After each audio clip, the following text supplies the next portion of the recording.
이 시간 함께 봉독할 하나님의 말씀은 창세기에 있는 말씀입니다. 창세기 25장 19절에서 26절까지 말씀을 함께 한 목소리로 봉독하도록 하시겠습니다. 창세기 25장 19절에서 26절까지의 말씀입니다. 아브라함의 아들 이삭의 족보는 이러하니라. 아브라함이 이삭을 낳았고 이삭은 40세에 리브가를 맞이하여 아내를 삼았으니 리브가는 밧단 아람의 아람 족속 중 부두엘의 딸이요 아람 족속 중 라반의 누이였더라. 이삭이 그의 아내가 임신하지 못하므로 그를 위하여 여호와께 간구하며 여호와께서 그의 간구를 들으셨으므로 그의 아내 리브가가 임신하였더니 그 아들들이 그의 태 속에서 서로 싸우는지라. 그가 이르되 이럴 경우에는 내가 어찌할꼬 하고 가서 여호와께 묻자온대 여호와께서 그에게 이르시되 두 국민이 내 태중에 있구나. 두 민족이 내 복중에서부터 나누이리라. 이 족속이 저 족속보다 강하겠고 큰 자가 어린 자를 섬기라 하셨더라. 그 해산 기한이 찬즉 태에 쌍둥이가 있었는데 먼저 나온 자는 붉고 전신이 터돌 같아서 이름을 에서라 하였고 후에 나온 아우는 손으로 에서의 발꿈치를 잡았으므로 그 이름을 야곱이라 하였으며 리브가가 그들을 낳을 때에 이삭이 60세였더라. 아멘. 오늘 저희들은 익숙하게 많이 들었던 내용들을 본문으로 삼아서 같이 얘기를 나누겠습니다만은 조금 낯선 내용들을 같이도 다루게 될 것입니다. 왜냐하면 조금 본문도 위로 거슬러 올라가서 오늘 이스마엘 후에부터 우리가 같이 좀 얘기를 나눠야 되거든요. 여러분, 아브라함이라는 분은 그 조카 롯 얘기가 함께 따라옵니다. 우리가 아브라함, 이삭, 야곱, 요셉 이 네 명의 족장 이야기다 그렇게 얘기를 하지만 실제로는 아브라함 이야기와 함께 롯 이야기가 따라오게 되어지고 그 아브라함 이야기를 할 때는 반드시 이 이삭과 이스마엘 얘기를 또 같이 하게 되어지죠. 그 이삭 이야기를 할 때에도 또 이 에서와 야곱 얘기를 하게 되겠지만 이스마엘 이야기가 또 반드시 따라옵니다. 또 이 야곱 얘기에도 마찬가지로 그 요셉 얘기가 또 따라오겠지만 그러나 실상은 자기 그 형이 되는 에서 얘기가 또 함께 따라오게 되어지죠. 또 우리가 요셉이라 얘기하지만 실제로는 유다 얘기도 꽤 많은 분량을 차지하고 있습니다. 네 명의 족장 얘기를 하지만 실제로는 아브라함의 이야기에서 그 모든 이야기가 파생되는 것이고 이 에서와 야곱 이야기도 이삭의 얘기에서 파생되는 식으로 그렇게 기록하고 있습니다. 그리고 지난 시간 저희들이 노아 얘기를 할 때 그 노아의 아들은 셈, 함, 야벳인데 하고는 실제로 그 소개를 할 때는 거꾸로 야벳 후손부터 먼저 소개하고 함 후손 소개하고 그 다음에 셈 후손을 소개하면서 이야기가 쭉 이어졌던 것처럼 이 아브라함의 그 아들들 얘기를 할 때는 먼저 그두라로 말미암아 흩어졌던 6명의 아들을 먼저 얘기하고 그리고 이제 이스마엘 얘기를 하고 그리고 이제 실제로 하고자 하는 이 이삭 이야기로 그렇게 넘어가게 되어집니다.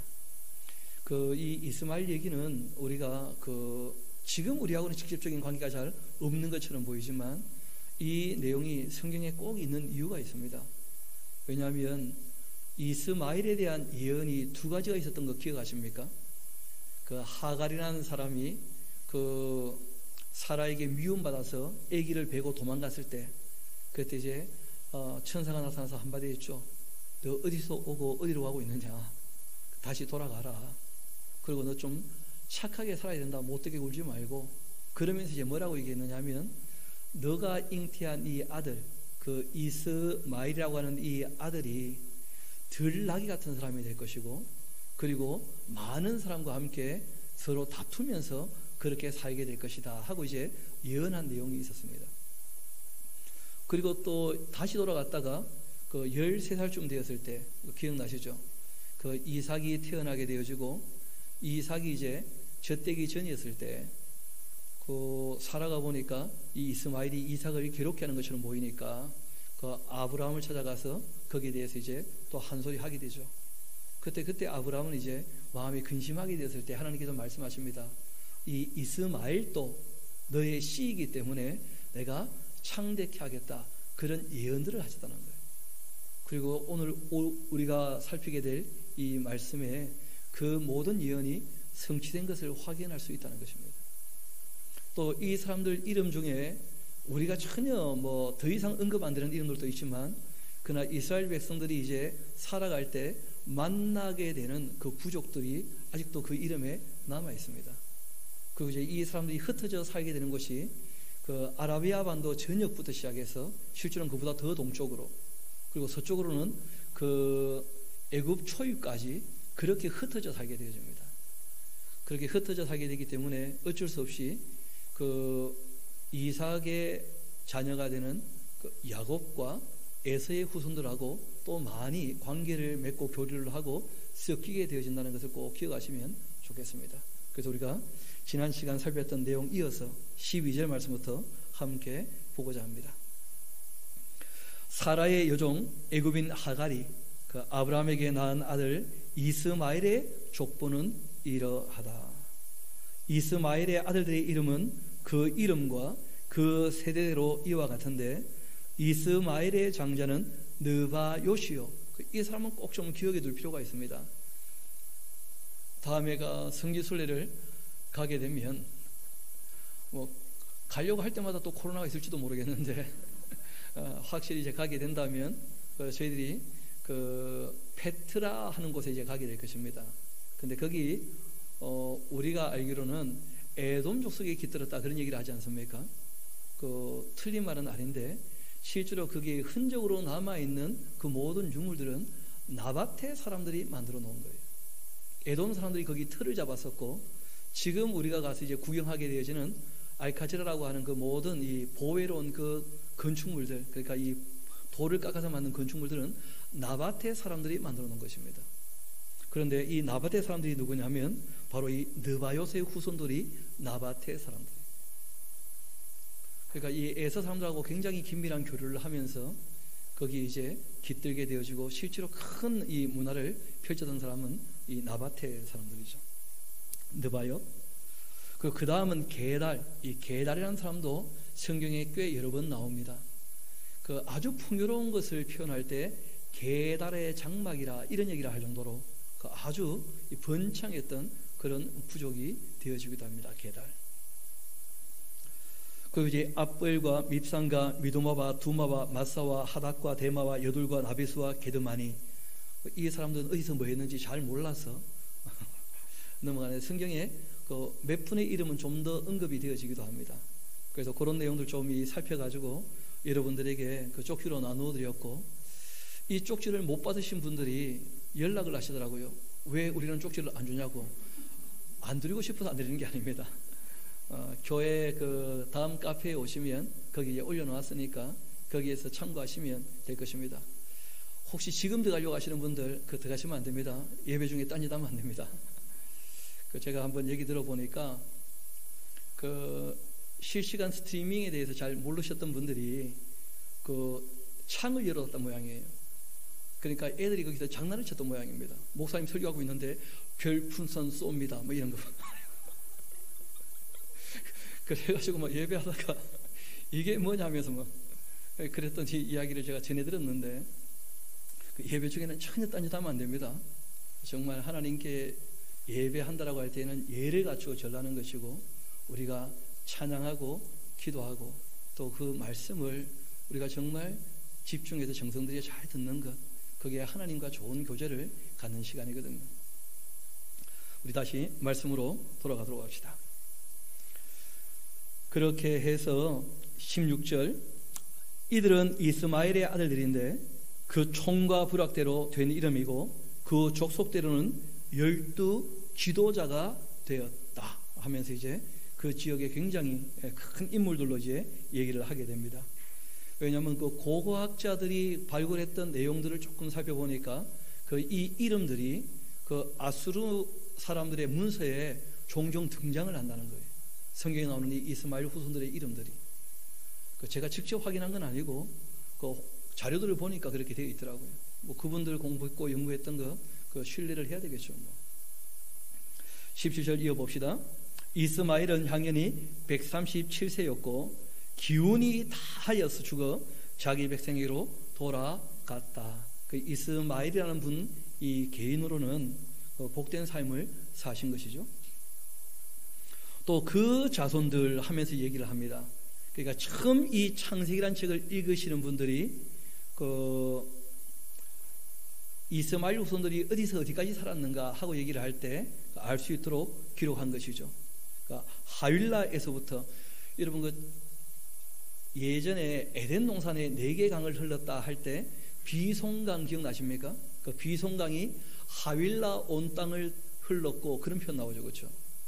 이 비손이란 강이 인더스나 겐지스 아니겠는가? 뭐 그렇게 보기도 합니다만은 실제로 그 중근동에서 조금 더 동쪽으로 오게 되어지면 그 인도가 있죠, 그렇죠? 그 더 가게 되어지면 중국이 있고 그 더 가면 우리나라가 나오고 일본이 나오고 그렇지 않습니까?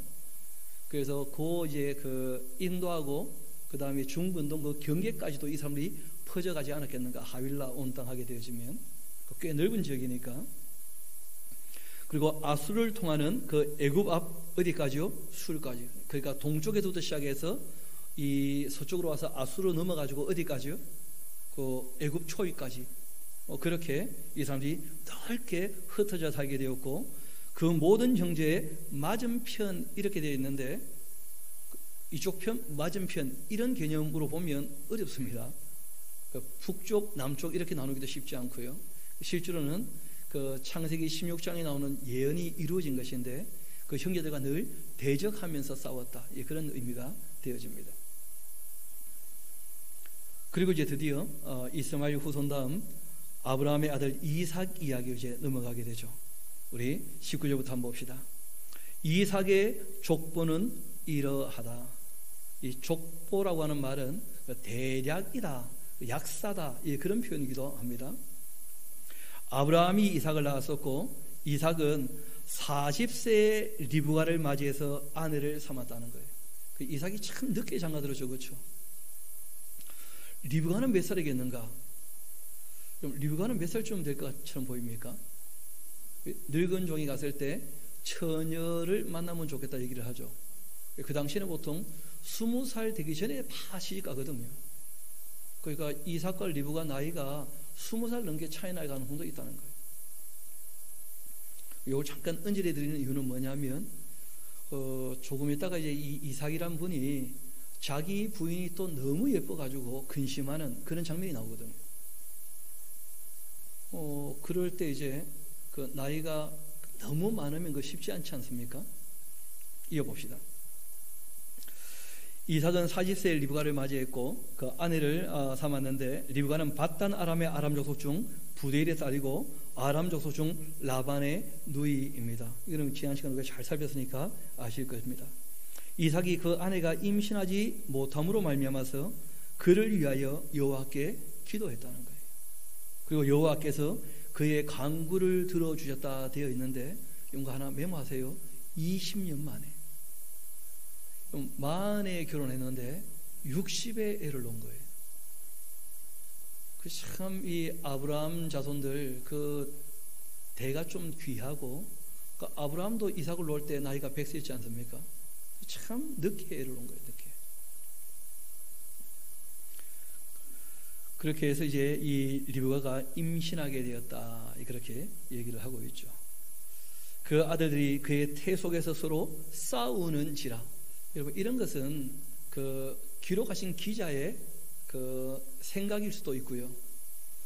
또 이 야곱과 에서는 왜 늘 싸우냐? 뭐 이렇게 얘기했을 때 그 엄마가 그런 얘기를 했겠죠. 뭐라고 하느냐 하면 얘네들은 내 뱃속에서부터 싸웠습니다. 싸우는지 안 싸우는지 어떻게 합니까? 그 합교동을 치니까 그렇게 보는 것이죠. 그 싸운 것으로 이제 엄마는 생각을 하는 것인데 실제로 에서와 야곱에게 물어보니까 기억이 없답니다. 그 무슨 기억을 하겠습니까? 이거는 그 기자의 그 의도이기도 하고 아마 늘 다투니까 그 얘네들은 뱃속에서도 싸웠지 않았냐 뭐 그런 얘기를 한 것 같은데, 그 아들들이 그의 태 속에서 서로 싸우는지라 그가 이르되 이럴 경우에는 내가 어찌할꼬 하고는 하나님께 이제 여쭈어봤다는 거예요. 뭐 어찌하기는 어찌해야 됩니까? 애를 낳아야지 임신했는데 너무 힘들고 어려우니까 이제 뭐 좀 잠잠하게 하는 방법이 없는가 뭐 그런 것인데요. 여러분 이때는 창세기가 없었거든요. 창세기 3장을 안 봐서 그래요. 그 임신을 하고 아기를 놓을 때 고통을 크게 당하겠다 미리 말씀하셨거든요. 하나님께 물어보니까 이제 하나님께서 그에게 이런 말씀하십니다. 너의 두 국민이 너의 태중에 있는 것이다. 너로 말미암아 태어날 아이들이 두 개 각각 다른 나라를 세울 거라는 거예요. 참 대단한 얘기죠. 또 두 민족이 너의 복중에서부터 나누이는 것이다. 이 족속이 저 족속보다 강하겠고, 당연하죠. 둘 중에 한 명은 세고 한 명은 약하고 당연한 일이죠. 큰 자가 어린 자를 섬긴다, 이 말씀이 그 쉬운 표현은 아닙니다. 이 섬긴다는 말이 아바드, 그 종이 된다 이런 의미거든요. 근데 실제로 이제 역사를 보면 서로 부침이 있었던 것을 아시게 될 것입니다. 그리고 그 에돔이 야곱을 그러니까 이 에서 민족 후손들이 이 야곱의 후손을 괴롭히는 역사가 훨씬 더 길고 많아요. 실제로 이제 이 내용은 바로 뒷 내용과 연결되는 것인데, 큰 자가 어린 자를 섬긴다는 말은 장자가 바뀐다는 뜻입니다. 쉽게 말하면 원래는 에서가 형이지 않습니까? 그럼 동생이 에서를 섬겨야 될 거 아니에요. 그런데 이 장자의 명분을 이 야곱이 삽니다. 그러고는 이제 형이 결국은 뭐가 되는 거예요? 동생이 되는 거예요. 동생이 뭐가 되는 것이고요? 장자가 되는 것이고, 큰 자가 어린 자를 섬긴다. 거기에 대해서 이제 말씀을 하신 거예요. 그 해상기한이 차니까 태에 쌍둥이가 있었는데, 먼저 나온 자가 붉고 전신이 털옷 같아서 이름을 에서라. 그 에서라는 이름의 뜻은 뭐냐면 아주 거칠다, 털 복숭이다, 그런 뜻입니다. 뭐 굳이 우리로 표현한다면 털랭이 뭐 그런 것이죠. 털이 뭐 그 애가 어떻게 털이 많았는지 태어날 때 털이 부실부실했다는 거예요. 그렇게 해서 이름을 에서라 했고, 후에 나온 아우는 손으로 에서의 발꿈치를 잡았다는데, 여러분 참 이 희한한 일이죠. 애가 딱 자기 형을 붙잡고 내가 먼저 나가야 되는데 네가 왜 먼저 나가는 거냐 막 그러면서 나왔다는 거예요. 사람들이 볼 때. 그 야콥이라는 이 이름의 뜻이 뭐냐면 움켜 잡는다, 그런 뜻이에요.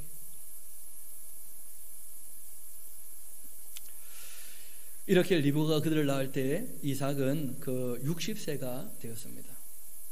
그 이삭이 60세면 아브라함은 몇 살이신 거죠? 160살. 그러니까 실제로 아브라함은 그 야곱과 에서를 보고서도 15년 더 사신 것이죠, 그렇죠? 근데 장례식은 우리가 이미 지난 시간에 다 했지 않습니까? 그래서 지난 시간 말씀드린 것처럼 그 이야기 한 단락단락 끊어서 할 수밖에 없는 부분들이 있기 때문에 시간을 쭉 이어서 우리가 보기는 쉽지 않은 부분들이 있다.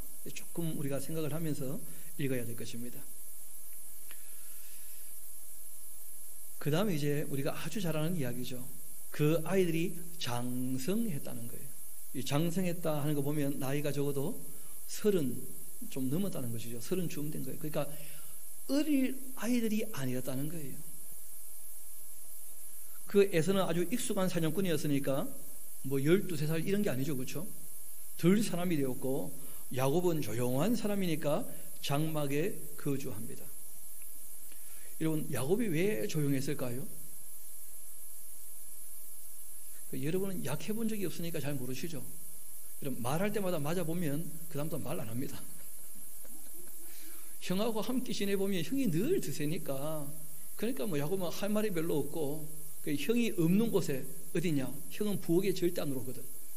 그러니까 늘 그냥 엄마 치마 자락 붙잡고 그렇게 이제 시간을 보낸 것 같아요, 보니까. 그 에서는 헌팅맨, 밖에 나가서 뛰어다니면서 아주, 그러니까 자신감도 대단하고, 그 자기 육체에 대해서 아주 이 신뢰가 있고 하니까 아주 뭐 자신만만한 그런 이제 사냥꾼이고, 야곱은 조용하니까 생각이 깊은 사람이에요. 그 장막에 거주합니다. 이삭은 이 에서가 사냥한 고기를 좋아했다 그렇게 되어 있는데, 어떤 분이 그런 얘기 합니다. 고기를 너무 좋아해서 시각에 이 장애가 좀 생긴 거 아니겠는가, 그 당시에. 그런 얘기를 하시는 분도 계시던데, 뭐 그럴 가능성도 있습니다. 고기 너무 좋아하면 눈에 이제 백내장이나 농내장 시계 낀다, 뭐 혈관이 탁해진다 하는 건 뭐 우리가 다 쉽게 알 수 있는 얘기죠. 여하튼 이 이삭은 에서가 사냥해 오는 고기를 아주 좋아했다는 겁니다. 그래서 그를 사랑했다는 거예요.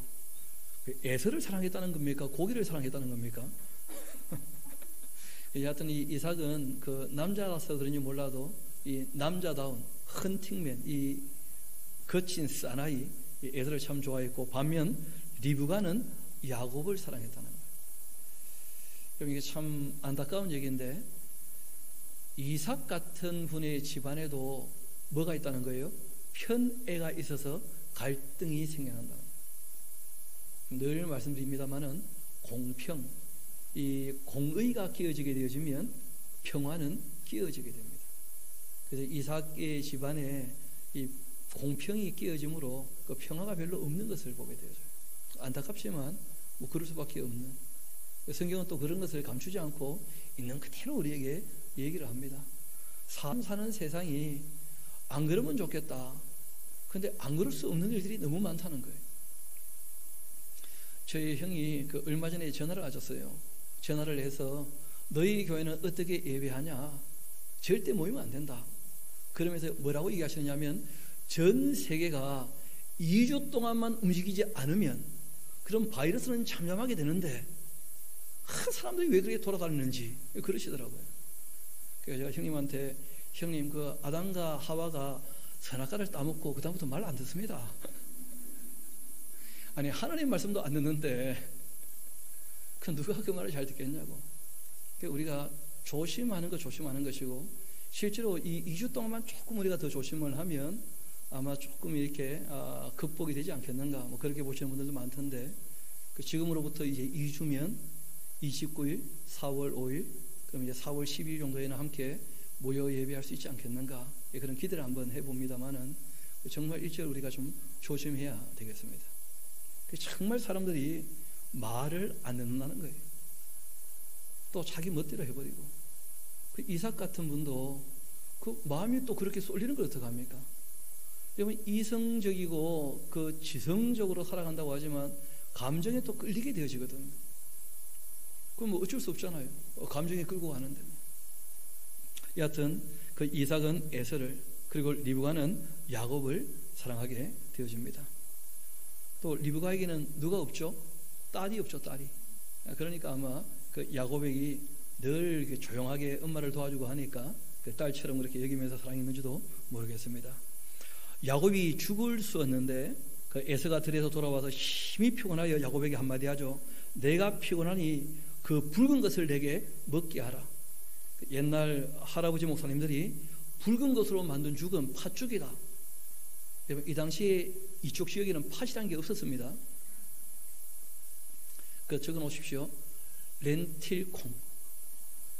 실제로 중근동 지역에는 이 뿅아리콩, 렌틸콩이라 해가지고 이렇게 렌즈처럼 생긴 콩이 있습니다. 색깔이 굉장히 다양하고 붉은 콩이 아주 흔합니다. 그것까지 죽을 쏘면 붉은 죽이 되는 것이죠. 제가 이 말씀 준비하다가 고민을 좀 했어요.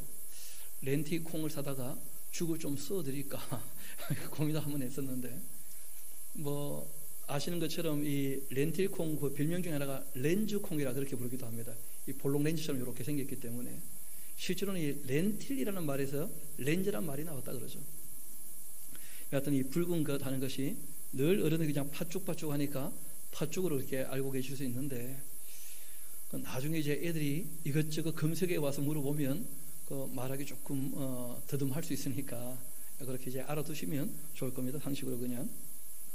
여하튼 이 야곱에게 이르되 내가 피곤하니 그 붉은 것을 내게 먹게 하라 그렇게 했고, 그래서 이제 에돔이라고 하는 이 털이 북실북실하다, 거칠다는 이 사람 별명이 하나 생긴 거예요. 그 별명이 뭐냐면 붉다. 붉은 것을 달라고 했으니까 붉다. 에돔이라 하는 그 별명을 갖게 된 것입니다. 그때 야곱이 이제 한마디 하는 거예요. 형의 장자의 명분을 오늘 나에게 팔아라. 여러분, 그 값이 됩니까, 그게? 그러니까 남의 약점을 이용해 가지고 자기 욕심을 채우려고 하는 것은 이건 아주 잘못하는 것입니다.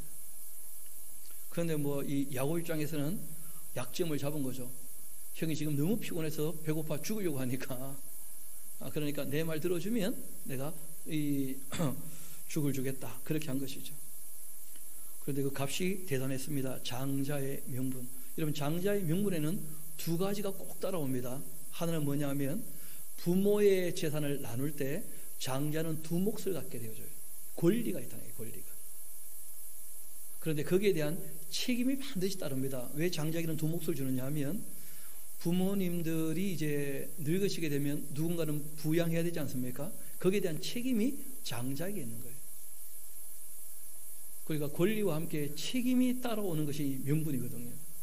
근데 이제 나중에 보면 알겠습니다만은 이 사람들은 권리에는 관심이 있는데 책임에는 전혀 무관심한, 그 이삭과 리브가는 이 에서와 야곱에게 그 효도하는 것을 경험하지 못했던 겁니다.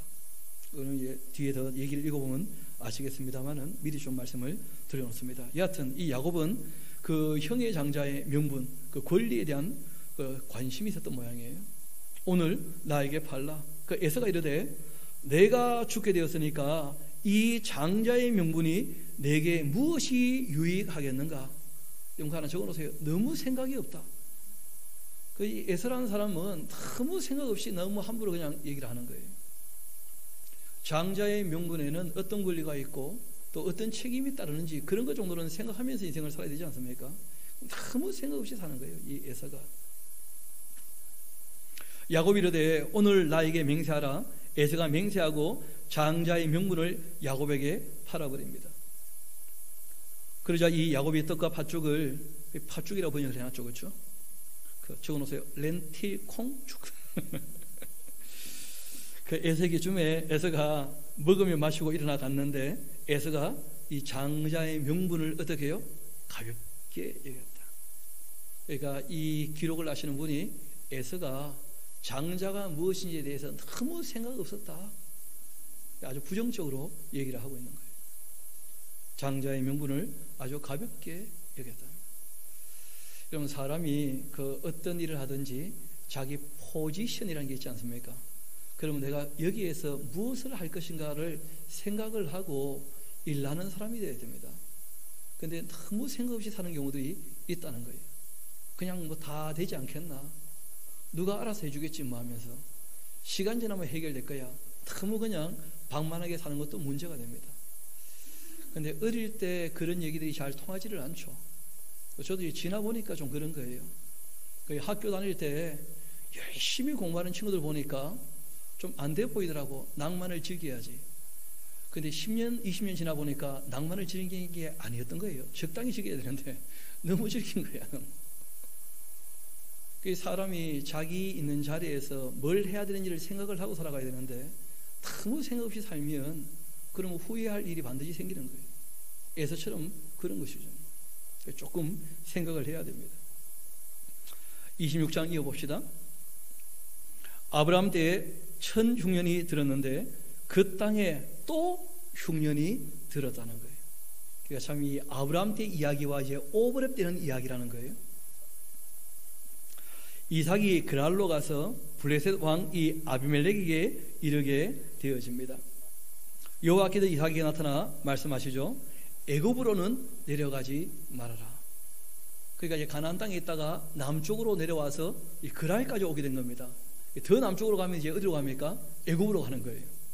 예전에 그 아브라함이란 분이 그 가뭄이 들어가지고 남쪽으로 했다가 애굽까지 갔다가 다시 올라올 때 하갈 데리고 와서 일이 좀 엉망이 된 거 있었지 않습니까? 하나님께서 이삭이 혹시 또 애굽까지 또 내려갈까봐 말리신 거죠. 나타나셔서 여호와께서 말씀하십니다. 애굽으로 내려가지 말고 내가 너에게 지시하는 땅에 거하면 좋겠다. 이 땅에 거류한다면 조건절이에요. 결정은 누가 하는 겁니까? 이삭이 하는 거예요. 그렇죠? 조건절입니다. 거류한다면 내가 너와 함께 있어서 너에게 복 주고 내가 이 모든 땅을 너와 내 자손에게 주겠다 하고 말씀하신 겁니다. 이렇게 하시는 이유는 뭐냐면 내가 너의 아버지 아브라함에게 맹세한 것을 이루어서 너의 자손을 하늘의 별과 같이 번성하게 하며 이 모든 땅을 내 자손에게 줄 것이기 때문에 하고 말씀하신 것입니다. 그럼 앞을 잠깐 봅시다. 에서와 야곱이 리브가 배 안에 있을 때 하나님께서 이렇게 말씀하신 게 있죠. 큰 자가 어린 자를 섬기게 될 것이다. 거기에 대해서 로마서에서는 하나님이 그렇게 정하신 것에 대해서 인간이 무슨 말을 하겠는가? 그렇게 얘기할 수밖에 없다는 거예요.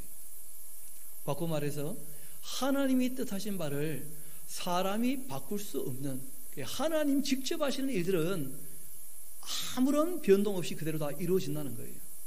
그런데 거꾸로 지금 이 이삭이 말씀하시는 것처럼 너가 이렇게 한다면 내가 이렇게 하마 하고 말씀하시는 것이 있다는 거예요. 하나님이 사람을 통해서 하시는 일들에 대해서는 하나님께서 사람이 순종 안 하면 하나님도 더 이상 어떻게 할 수 있습니까? 없습니까? 없다는 거예요. 우리가 하나님께서 직접 하시는 일인지 또 사람을 통하여 하시는 일인지 이런 것 정도는 구분해 가면서 하나님 말씀을 대해야 될 것입니다. 하나님께서 아브라함은 하나님 말씀에 순종을 잘했다는 거예요. 그런 것처럼 이삭 너도 순종을 잘해준다면 정말 내가 아브라함을 통해서 이루고자 하는 일들이 이루어지게 될 것이다 하고 이제 말씀하시는 내용인데, 우리 4절 다시 한번 봅시다. 너의 자손을 하늘의 별과 같이 번성하게 하며 또 이 모든 땅을 너 자손에게 주겠다. 너의 자손으로 말미암아 천하 만민이 복받게 될 것이다. 너의 자손으로 말미암아. 거기에 조건이 있었죠. 그렇죠? 너가 이 땅에 어떻게 해요? 거류하면 하고 말씀하신 거예요. 애굽으로 가지 말고 내가 너에게 지시하는 땅에 거주한다면 이 모든 땅 너와 너 자손에게 주고 너희 아버지 아브라함의 맹세한 대로 너를 통하여 내가 이루어 가겠다. 우리 5절은 같이 한번 읽어봅시다. 그 아브라함의 삶을 하나님께서 한마디로 이제 정리해서 말씀해 주시는 거예요. 우리 5절 같이 한번 읽어봅시다. 시작. 이는 아브라함이 내 말을 순종하고 내 명령과 내 계명과 내 율례와 내 법도를 지켰음이니라 하시니라. 아멘. 똑같은 내용인데 여러 가지 표현으로 이렇게 얘기하신 부분처럼 보입니다. 실제로 이제 이 지역 사람들은 약속이나 명령이나 이런 부분에 관하여 굉장히 생각들이 많았었어요. 생각이 많으면 어떻게 됩니까? 단어가 다양하게 만들어진다는 거예요. 우리는 눈 하면 눈 종류가 몇 종류입니까? 겨울에 내리는 눈 한 종류죠. 그렇죠? 그런데 북극 쪽에 사시는 분들 얘기를 전해 들어봤는데 거기는 눈을 표현하는 그 단어가 10가지가 넘는다 그래요. 이 사람은 늘 눈만 보니까 그 눈의 생김새가 여러 종류라는 거예요. 이 사람들 봤을 때. 그러니까 다양한 단어가 나오는 거예요. 다시 한번 봅시다. 아브라함이 나의 말 하는 표현이 나오고 그렇죠. 하나님의 그 말씀, 나의 말에 순종했다. 하나님 말씀의 내용들은 뭐였냐? 제일 먼저 나의 명령하는 말씀이 있습니다. 그렇죠? 미시 메레트라고 하는 말인데 이 미시 메레트라는 말은 뭐냐면 인간으로서 감당해야 되는 책임, 그런 뜻이에요. 책임이 수반되는 명령. 그러니까 자기에게 주어진 사명을 잘 감당했다, 그런 의미가 될 수 있는 것인데 내 명령을 지켰다 하는 것이고, 두 번째는 내 계명. 계명은 말 그대로 미츠와 하는 말이죠. 그 계명, 이것도 이제 명령의 명령. 그러니까 앞에 얘기했던 이 명령할 때에는 책임이 동반되는 그 명령, 그 다음에 미츠와 하는 것은 사람으로 마땅한 도리 같은 십계명 같은 그런 명령. 그리고 이제 내 율례와 할 때 이 율례는 그 후카라고 하는 말인데 이 말은 규정이나 법령, 법으로 만든 것, 뭐 이런 의미가 있습니다. 그 다음에 내 법도, 이거는 뭐 토라, 그 하나님의 율례와 법도 할 때 그 율법, 토라 그 말씀을 얘기하는 것이죠. 그러니까 실제로는 거의 비슷비슷한 내용들인데 여러 가지 단어를 사용해서 적었기 때문에 그 번역도 참 그렇게 되었죠. 그 미묘한 차이들이 있어서 이런 거 뭐 굳이 그렇게 따지기는 쉽지 않을 겁니다. 그러니까 우리가 통전적으로 하나님의 뜻, 그 하나님께서 내신 말씀에 대하여 우리에게 주신 사명을 우리가 계명을 지키며 감당해야 되지 않는가. 근데 아브라함은 그렇게 다 했다는 거예요. 하나님 보시기에. 아브라함이 지켰다. 이게 중요한 거예요. 아브라함이 지켰다. 이삭이 이 그랄에 거주하게 되었는데, 그랄이라는 이곳은 어떤 곳이냐면 그 애굽과 가나안의 경계가 될 만한 그런 곳입니다. 그러니까 실제로 이제 이삭이 꽤 남쪽으로 많이 내려왔던 것이죠. 그랄만 더 지나면 어디로 가는 겁니까? 애굽으로 가는 것이니까. 그래서 하나님께서 말리셨던 것이었죠. 그래서 이삭이 그 그랄에 거주하게 되었는데 그곳 사람들이 그 아내에 대하여 물어봅니다. 그가 말하기를 그는 내 누이라 그렇게 했다는 거예요. 이런 거 이삭이나 그 아브라함이나 그 아브라함이 실제로 이제 자기 부인 그 사라를 내 누이라고 한 것은 이삭이 보지도 못했던 얘기 아닙니까? 태어나기도 전 이야기 아닙니까? 제가 한번 생각해 봤어요. 이삭이 왜 이렇게 했겠는가? 아마 그 사라가 마음에 그게 조금 늘 찝찝했던 모양이에요. 그래서 아브라함 없을 때 너희 아빠가 말이야 그러지 않았겠는가 싶기도 해요. 억수로 섭섭했다면서 뭐 그랬는지도 모르겠는데 여하튼 뭐 섭섭했다가 아니고 이럴 때는 또 이렇게 하는 거야. 뭐 그때는 너무 그렇게 지금부터 4,000년 전이니까 치안이 전혀 보장 안 되는 곳이니까 그래서 이제 그럴 수밖에 없는, 그래서 사는 방법으로 또 전수했을 수도 있죠. 그렇죠? 그래서 그랬는지 몰라도 누군가가 자기 부인에게 눈독을 들인다 이런 생각을 하니까 이 이삭이 싸울 수 없다는 거예요. 왜냐하면 자기가 싸우게 되면 자기가 지금 거느리고 있는 모든 식솔들 족장 아닙니까? 아브라함이 그대로 다 넘겨줬고 지금 더 커졌거든요. 그 사람들이 다 죽게 될 텐데 싸움이 일어나면. 그러니까 이제 자기 부인에게 부탁을 한 거예요. 누가 당신이 너무 예뻐서 탐내면 그러면 내 누이라고 하고 우리 서로 그냥 눈 감자. 뭐 그런 식으로 얘기를 한 거예요. 어떻게 보면 참 지금 우리가 생각할 때는 말도 안 되는 것처럼 여겨지지만, 그러나 이번에 뭐 신문 봤습니다. 보신 분들은 아시겠습니다만은 뭐 N번방 해가지고 그 아주 못된 이 20대 그 청년이 그 75명쯤 되는 이 여자들을 자기 성노예로 삼아가지고 막 이렇게 해서 돈 벌었던 그런 얘기가 신문에 나오는 거 보니까 끔찍하더라고. 그 참석했던 사람들이 뭐 10,000명이 훨씬 넘어간다니까. 그러니까 이런 부분들이 그때만 그런 게 아니고 지금도 사람들이 이 악이라는 게 감당 안 되는 악들이 있다는 거예요. 그러니까 이 이삭 입장에서는 그런 일들로 말미암아 이 악한 사람들을 만났을 때, 또 하나님을 모르는 사람들을 만났을 때 무슨 일을 할지 모르니까 조심할 수밖에 없는 거죠. 그 시대를 감안하고 보면 큰 문제는 없는 것입니다. 그곳 사람들이 그 아내에게 대하여 물어보니까 그 이삭이 대답합니다. 그는 내 누이라 그렇게 했는데 리브가는 보기에 아리따움으로써 그곳 백성이 리브가로 말미암아 자기를 죽일까 하여 그는 내 아내라 하기를 두려워했기 때문이었다. 그럼 성경은 솔직하게 얘기하고 있습니다. 이삭이 하나님을 믿지만 뭐도 있었다는 거예요? 두려움도 있었다는 거예요. 여러분, 우리도 그런 일들이 있지 않습니까? 하나님의 도움은 멀리 있는 것처럼 보이고 그 악한 사람들의 폭력은 바로 눈앞에 있는 것처럼 보일 때 사람들은 다 두려워하고 힘들어할 수밖에 없지 않습니까? 그런 일들이 늘 있다는 거예요. 사람 사는 세상 이야기거든요. 이삭 같은 사람에게도 큰 어려움이 있을 수 있었다는 거예요.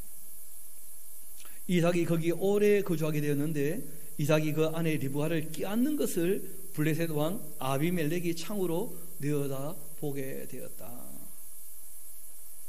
이 아비멜렉이 이삭을 불러 이르되 그가 분명히 너의 아내인데 왜 너의 누이라고 했느냐. 이런 걸 보면 여러분, 그 이삭이 에서와 야곱을 놓았을 때 나이는 60이었죠. 그리고 얘네들이 장성하게 되면 90대지 않습니까? 그렇게 보면 이 시간이 좀 안 맞는다는 거예요.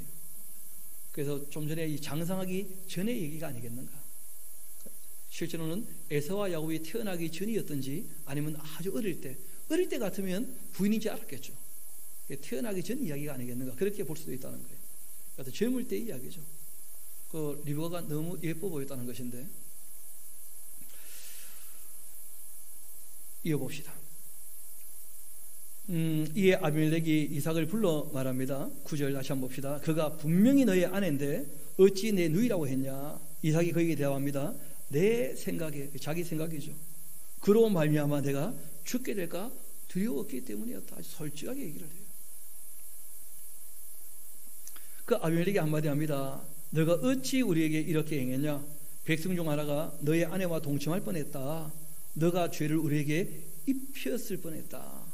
이런 걸 보면 이 아비멜렉이라는 사람이 꽤 양심적인 사람이죠. 그렇죠? 그러니까 아직 이 가나안 땅은 명망받을 만한 그런 땅이 아닙니다. 우리가 보기에 악해 보이고 또 이삭이 생각해도 너무 악한 세상인 것처럼 보이지만 실상 그렇지 않은 사람들도 얼마든지 있다는 거예요. 얼마든지. 그 아비멜렉이 이에 모든 백성에게 명합니다. 이르되 이 사람이나 그의 아내를 범하는 자는 죽일 것이다. 그렇게 얘기를 했죠. 그리고 이삭이 그 땅에서 농사했는데 그 해에 100배나 얻게 되었다. 그리고 여호와께서 복을 주셔서 그 사람이 창대하고 왕성하고 마침내 거부가 되었는데 양과 소가 때를 이루고 종이 힘이 많으므로 블레셋 사람이 그를 어떻게 했다는 겁니까? 시게 했다는 거예요. 여러분, 너무 복받아서 잘 살게 되었는데 시기를 받았다는 거예요. 하나님이 복을 주셨음에도 불구하고 주변에 누가 있다는 거예요? 악한 사람도 있고 시기하는 사람들이 얼마든지 있다는 거예요. 그 참 시기를 하면 시기를 받게 되죠. 그렇죠? 시기를 받으면 일이 원만하게 풀립니까? 좀 어려움을 당하게 됩니까? 그 어려움을 당하게 됩니다. 어려움. 그 블레셋 사람이 그를 시기하여 그 아버지 아브람 때에 그 아버지 종들이 팠던 모든 우물을 막고 흙으로 메워 버립니다. 그 아비멜렉이 또 이삭을 불러 말하죠. 너가 우리보다 크게 강성하게 되었으니까 우리를 어떻게 하라고요? 떠나라 하고 이제 부탁을 한 거예요. 너가 너무 잘 되게 되어지면 나의 입장도 참 곤란하게 될 것이고 그러니까 좀 떠나면 좋겠다. 이렇게 이제 얘기를 한 것입니다. 이삭이 그곳을 떠나 그랄 골짜기에 장막을 치고 거기 거류하게 되었고 그 아버지 아브라함 때에 팠던 우물을 다시 팠는데 이는 아브라함이 죽은 후에 블레셋 사람이 그 우물을 메웠기 때문이었고 이삭이 그 우물들의 이름을 그 아버지가 부르던 이름으로 불렀었는데 그 이삭의 종들이 또 골짜기를 파니까 샘근원을 얻게 되었고 이렇게 이제 땅을 파면 물이 나오는데 문제는 그랄 목자들이요 이삭의 목자와 다투면서 말합니다. 이 물은 우리의 것이다. 왜냐하면 우리 땅에 있는 거니까. 그리고 이삭이 그 다툼으로 말미암아 그 우물 이름을 이 에색 다투었다 하고는 죽어 떠나버리는 거예요. 또 다른 우물을 파는데 그들이 또 다툼으로 그 이름을 신나라 참 우리 대적이 되었다 그런 의미거든요. 그리고 이제 떠나버렸다는 거예요. 여러분 앞을 잠깐 봅시다. 실제로 이제 이 이삭이란 분은 그랄 사람입니까? 그랄에 붙어 사는 사람입니까? 그랄에 붙어 사는 사람이죠. 그렇죠? 근데 이분이 너무 잘 되었다는 거예요. 그러니까 그랄에 있는 목자들이 기득권자들이었잖아요. 기득권자들이 굴러 들어온 사람이 너무 잘 되니까 그걸 못 봐주는 거예요. 못 봐줘. 여러분 요즘에 이제 코로나 사태가 일어나게 되어지고 정부가 어떻게 일하는지가 좀 보이지 않습니까? 그런데 기득권을 갖고 있는 이 세력들이 정부가 하는 일들을 좋아해 줍니까? 안 좋아해 줍니까? 누가 봐도 잘하는 것처럼 보이는 부분은 잘했다고 하면 되잖아요. 잘못하는 것은 잘못했다 하면 될 것이고 이런저런 문제가 있고 실수는 하지만 그래도 애를 쓰는 것만큼은 사실이지 않습니까? 서툴지만 지난번도 말씀드렸듯이 무능하기는 다 무능하죠. 뭐 우리만 무능한 게 아니잖아요. 이탈리아는 지금 너무 심각하죠. 이탈리아의 공중위생 그 의사가 한마디 했어요. 네, 이렇게 될 줄 알았다면서. 왜냐하면 2008년도에 그 의료가 다 민영화로 넘어가 버리면서 공공의료가 완전히 붕괴됐다는 거예요, 이탈리아가. 그런데 문제는 이탈리아의 세균학자라든지 의사들에게는 연봉이 1억 채 안 될 텐데, 그런데 이 축구 선수들한테 수백억씩 주니까, 그러니까 어려우시면 메시 찾아가라, 그렇게 써놨더라고 보니까. 그 화나지 않겠습니까? 실제로 사람들에게 꼭 필요한 게 무엇인가 그런 거 생각 안 하고 너무 그냥 재미만 쫓았다는 거예요. 거기 너무 많은 돈을 쌓아뒀다는 거예요. 거기다가 실제로 사람들에게 유익해야 될 일에 돈을 너무 안 썼다는 거예요. 어떤 사람이 정부는 너무 무능한데 질병본부 관리가 너무 잘하고 있는 것이다, 질병관리본부가 너무 잘하고 있다, 이런 얘기를 하는 거예요. 누가 댓글을 달았더라고. 메시는 축구를 너무 못하는데 왼발이 잘 뛰는 거다. 말이 됩니까 그게? 그냥 인정하려면 다 인정을 하고, 이런 부분은 잘하지만 이건 너무 미숙하다, 뭐 그렇게 잘하는 건 잘한다, 못하는 건 못한다, 그렇게 하면 어렵지 않지 않습니까? 기득권을 갖고 있는 사람들이 남들이 잘하는 것을 인정을 못하는 일들을 우리가 늘 볼 수 있다는 거예요. 이 그럴 사람들도 마찬가지예요. 그래서 이 빼앗고 다투고 대적하고, 그런데 문제는 이 이삭이라는 사람의 자세예요. 그러할 때 다투지 않는다는 거예요. 주고 물러섰다는 거예요. 쉽게 말해서 이것이 일종의 이삭에게는 한 가지의 뭐가 될 수 있습니까? 시험이 될 수 있거든요. 테스트. 돈이 우선이냐, 사람이 우선이냐, 물질이 우선이냐, 사람의 존재가 우선이냐. 이삭은 항상 존재를 더 우선으로 생각했다는, 존재를. 살고 봐야 되니까, 존재가 소중하니까. 그러니까 우물 같은 거, 양 몇 마리 이런 거 중요한 게 아니라는 거예요. 그래서 22절 보면 아주 중요한 표현이 나오죠. 이삭이 거기서 옮겨 하는 말이 있어요. 안 다투었다는 거예요.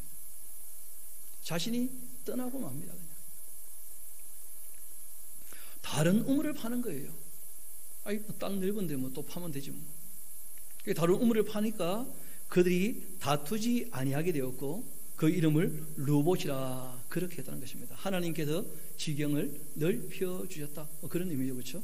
지역이 넓어지게 되었다. 빼앗는 사람들도 한두 번이지 명분이 있어야 되는 것이지 뭐. 이제는 여호와께서 우리를 위하여 넓게 하셨으니까 이 땅에서 우리가 번성하게 될 것이다, 그렇게 했는데, 이삭이 거기서부터 브엘세바로 올라가게 되었고, 그 밤에 여호와께서 그에게 나타나 말씀하십니다. 그랄이 계속 있지 못하고 그랄 골짜기에 있다가 더 이제 북쪽으로 올라와서 브엘세바에 이제 이르게 된 것입니다. 그때 그 밤, 그 어떤 밤입니까? 브엘세바로 올라왔을 때 소유냐 존재냐 하는 이 시험에서 존재가 소중한 것이 확인되었을 때, 그 밤 여호와께서 그에게 나타나 이르시되, 나는 너의 아버지 아브라함의 하나님이니 두려워하지 말아라. 내 종 아브라함을 위하여 내가 너와 함께 있고 너에게 복 주어서 내 자손이 번성하게 하겠다, 그렇게 하신지라. 이삭이 곳에 제단을 쌓고 여호와의 이름을 부르며 거기에 장막을 쳤는데, 이삭의 종들이 또 거기서도 우물을 파게 되었다. 놀랍게도 이 이삭은 우물만 파면 뭐가 나오는 거예요? 물이 나오는 거예요. 물이.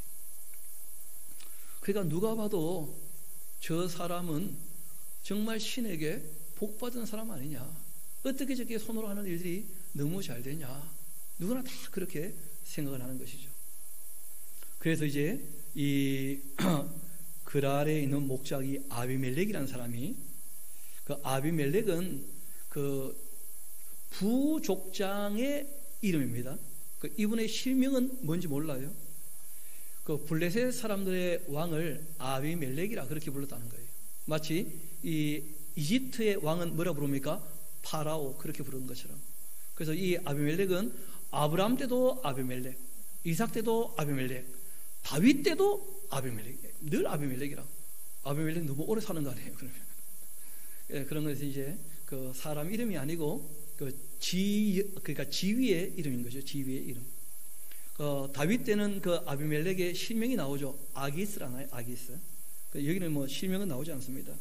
이 아비멜렉이 그 친구 아우삭과 그 군대 장관 비골과 함께 그랄에서부터 이제 이 이삭에게 찾아오게 된 것입니다. 뭐 좀 찾아보니까 아비멜렉이란 말은 그 아버지가 왕이다 뭐 그런 것이고, 아버지가 왕이면 아들도 왕이고 계속 왕인 거죠. 뭐 그 아우삭 하는 말은 소유다 그런 의미를 갖고 있고, 비골이란 말은 강하다 뭐 그런 의미를 갖고 있는데, 그 당시 사람들이 이제 애들 이름을 이런 식으로 지었던 것이죠. 그때 이제 이삭이 그들에게 이런 말을 합니다. 너희가 나를 미워하여서 나에게 너희를 떠나게 하였지 않느냐. 그런데 어찌하여 나에게 왔냐 말이에요. 여러분, 이것은 이삭의 입장에서의 생각이에요. 실제로 아비멜렉 입장에서는 미워서 떠나보낸 게 아닙니다. 좀 이따 얘기를 해요. 좀 전에 우리가 봤죠. 미워서가 아니고 너무 강성하게 되어지니까 자기가 수용할 수 없게 너무 커버렸기 때문에, 그러면 떨어져 살아야죠. 뭐. 자기가 품에 안을 수 있을 만한 크기라면 안을 수 있는데 자기보다 더 커져버리면 그거는 뭐 안고 있을 수 없잖아요. 그래서 미워서 떠나라 했던 것이 아니고 강성하게 되어서 떠나라 했던 것인데, 이삭은 자기 생각에는 미움을 받고 있다. 왜냐하면 시기하는 사람들이 또 있었으니까. 그래서 아주 섭섭한 마음으로 한마디를 꺼낸 겁니다. 이삭이 그들에게 이르되 너희가 나를 미워하여 나에게 너희를 떠나게 하였거늘 어찌하여서 나에게 왔냐. 그들이 말합니다. 여호와께서 너와 함께 계심을 우리가 분명히 보았다. 여러분, 이삭이 하나님 여기 있습니다 하고 얘기한 적 없지 않습니까? 그러니까 어디 가서 이분이 뭐 예배하는 것은 사람들이 봤겠지만은 이분이 뭐라고 얘기한 것은 많지 않거든요. 어떻게 보면 그냥 누가 봐도 하나님과 함께 사는 사람이죠. 여러분, 돈이라는 게 너무 소중하지 않습니까? 물질이라는 게 너무 소중하지 않습니까? 근데 모든 소유보다 존재를 더 귀하게 여긴다. 그런 것만 봐도 야, 사람이 좀 달라 보인다. 그렇게 되는 것이죠. 이어봅시다. 여호와께서 너와 함께 계심을 우리가 분명히 보았다. 그래서 우리 사이 곧 우리와 너 사이의 맹세에서 너와 계약을 맺으러 왔다. 정말 이삭이 부강하게 된 거예요. 한 부족의 족장임에도 불구하고 한 나라가 와서 서로 간에 그 평화 조약을 맺을 만큼. 원래 잘 아시는 것처럼 이삭은 가뭄이 들어서 먹을 것이 없어가지고 남쪽으로 가다가 그 아래 그 부쳐 먹던 사람 아닙니까? 그런데 정말 크게 된 것입니다. 너는 우리를 해하지 말라. 이는 우리가 너를 범하지 아니하고, 그거 나오죠. 선한 일만 너에게 행하여서 너가 평안히 갈 수 있게 우리는 배려했지 않느냐. 그러니까 아비멜렉 입장에서는 실제로 너는 떠도는 사람이고 이 땅은 우리 땅이었는데, 그런데 너희가 너무 잘 돼가지고 우리가 함께 할 수 없으니까 좀 나가주시오 하고 선한 마음으로 내보냈지. 우리가 배려해서. 우리가 언제 너희 거 빼앗은 적이 있냐, 미워한 적이 있냐. 이렇게 이제 서로 생각이 어떤 거예요? 달랐던 거예요. 여러분, 다 입장에 대한 뭐가 있다는 거예요? 차이가 있다는, 차이가. 누가 생각을 해도 사람들이 입장에 차이가 있다는 것을 꼭 기억을 하시고, 누가 무슨 말을 해도 그럴 수 있겠다, 그런 마음을 좀 가지고 사람을 대해야 될 겁니다. 자기 생각과 다르다고 다 틀렸다 그러면 안 되는 것이죠. 이삭이란 분이 그 모든 오해가 다 풀리면서 마음에 다 정리가 되신 것 같아요. 보니까 이어봅시다. 선한 일만 너에게 행하여 너가 평안히 가게 하였다. 이제 너는 여호와께 복받은 자가 아니냐. 그래서 이제 이삭이 그들을 위하여 뭘 베풀었다는 거예요? 잔치를 베풀매 그들이 먹고 마셨다. 그렇게 얘기가 나와 있습니다. 앞으로 잠깐 봅시다. 그 아브라함의 이야기와 겹쳐 보인다는 말씀을 잠깐 드렸었는데, 아브라함에게도 이 비슷한 사건이 있었던 거 기억나시죠? 그 아브라함에게 이제 아비멜렉과 비골이 찾아왔을 때 서로 간에 얘기를 하면서 뭐라고 얘기합니까? 그 아브라함이 사과를 할 때 화를 냈다 그래요. 그렇죠? 그리고 그럼 왜 우리 그들 다 빼앗아 갔느냐 하면서, 반면에 이삭은 뭘 했다는 거예요? 잔치를 열었다는 거예요. 잔치를. 여러분, 어떤 일에 갈등이 있어서 이 갈등이 해소되는 과정에 내가 옳아요, 상대가 틀렸고, 내가 옳고 상대가 틀렸을 때 화를 낼 수도 있고, 맞습니까? 내가 옳으니까 큰 소리 칠 수 있잖아요. 화를 낼 수도 있고, 내가 옳기 때문에 웃으면서 잔치할 수도 있다는 거예요.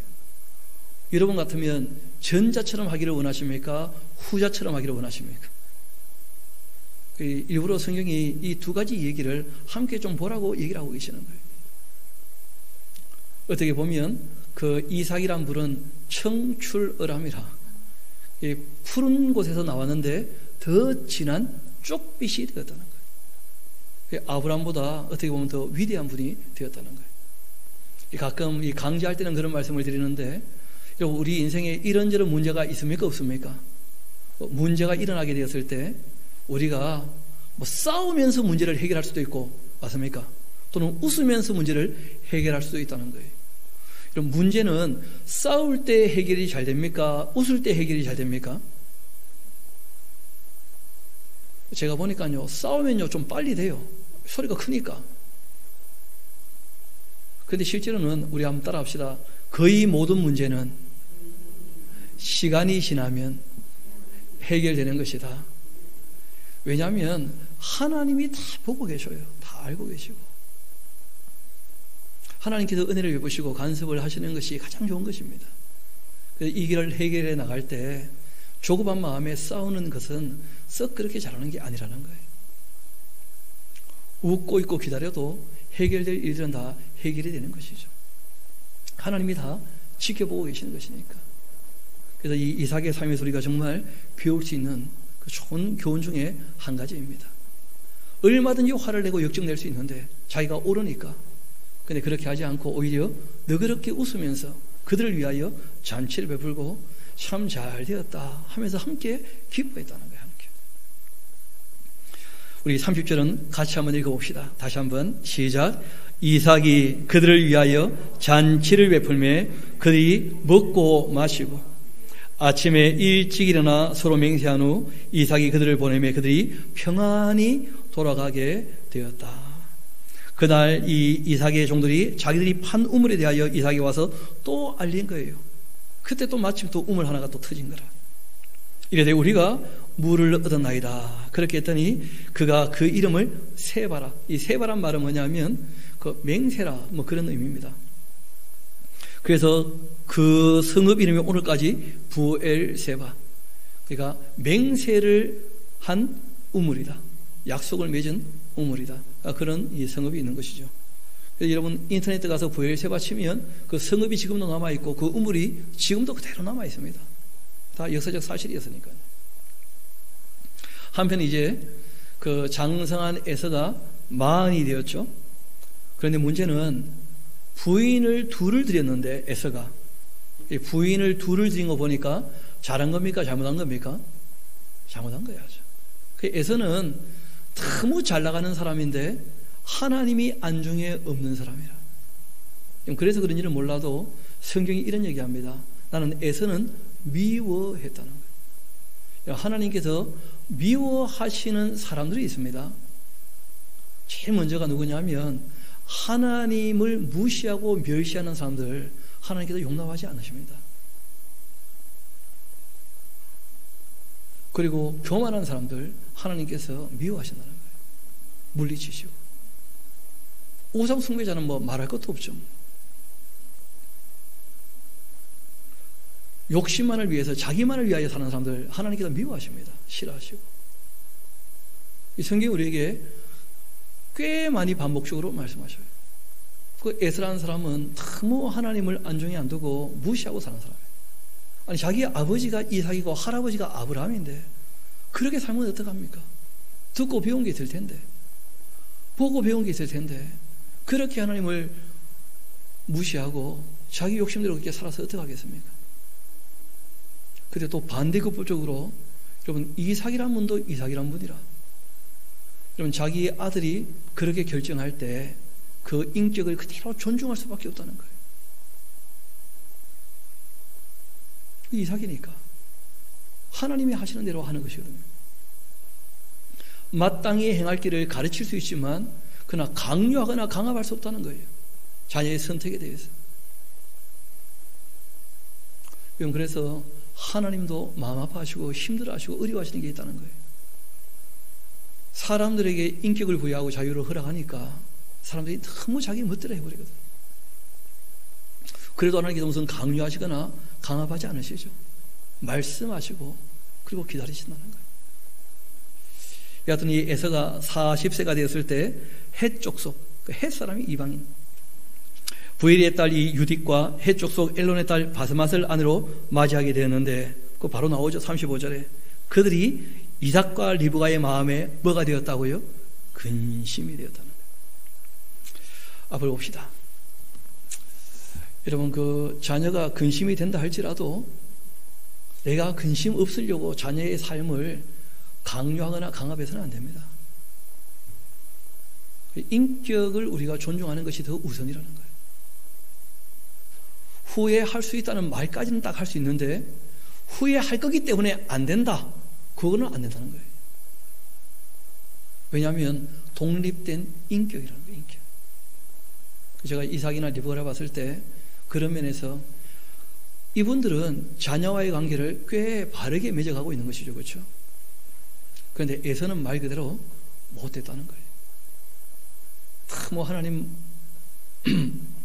무시하면서 부모님들이 얼마나 많이 가르쳤겠습니까? 아버지가 이삭인데, 야곱도 마찬가지고. 그런데 문제는 끝까지 기다렸을 때 야곱은 돌아옵니까? 안 돌아옵니까? 돌아왔다는 거예요. 에서는요, 끝까지 안 돌아왔어요. 그래서 하나님께서 에서는 미워하신다는 거예요. 미워하시. 그래서 우리가 이후에 이제 야곱 이야기로 이제 이어져 가게 될 것입니다. 그래서 우리 다음 주부터는 저희 교회에서 낮 예배, 찬양 예배를 다 드리도록 그렇게 하겠습니다. 그래서 이 방송도 다 할 요량이니까 조금 염려가 되기도 해요. 사람이라는 게 이 약한 존재이기 때문에 우리가 공예배, 이 찬양 예배를 안 하게 되어지고 샤론 장로교회하고 지금 연합 예배하고 있지 않습니까? 제가 보니까 안 하는 분위기인데 보니까 제가 보니까 저도 지난주에 안 하더라고. 보니까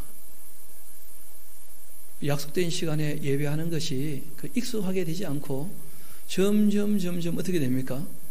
괜찮겠거니 하고 이제 흘러가더라고. 예배 시간에 예배할 수 있다면 참 좋지 않겠는가. 그래서 우리가 다음 주부터는 그렇게 할 것이고, 오늘 또 일부러 제가 그 스크린 내려가지고 샤론 장로교하고 연합 예배를 예배당에 드릴 겁니다. 있고 싶은 분은 계시고 가실 분은 가시고 그래도 아무 문제 없어요. 그래서 우리가 하나님께 약속한 시간에 함께 예배한다는 것 꼭 기억하셔서 정말 예배를 소중히 여기는 저와 여러분 되기를 소망합니다. 오늘 말씀을 우리 마무리하도록 하겠습니다. 오늘 우리가 이삭이란 분의 이 삶을 같이 보게 되었는데, 하나님께서 그 이삭에 대하여 복 주실 때 누구를 먼저 보셨느냐면 아브라함을 먼저 보셨다는 거예요. 그 아브라함이 하나님 말씀에 순종하는 것, 그걸 너무 기뻐하셨다는 거예요. 그래서 이 이삭을 우리가 얘기할 때 이삭은 제일 먼저가 순종하는 사람이었다는 거예요. 아버지 말씀에도 순종하는 사람이었고, 하나님이 거기에 멈추라 하면 멈추는 순종하는 사람이었다는 거예요. 그걸 하나님께서 기뻐하십니다. 또 이 이삭이라는 사람은 소유와 존재의 문제가 충돌할 때 양보하는 사람이었다. 양보하는 사람. 하나님께서는 양보하는 사람을 더 기뻐하십니다. 움켜잡는 사람을 기뻐하시는 게 아니라는 거예요.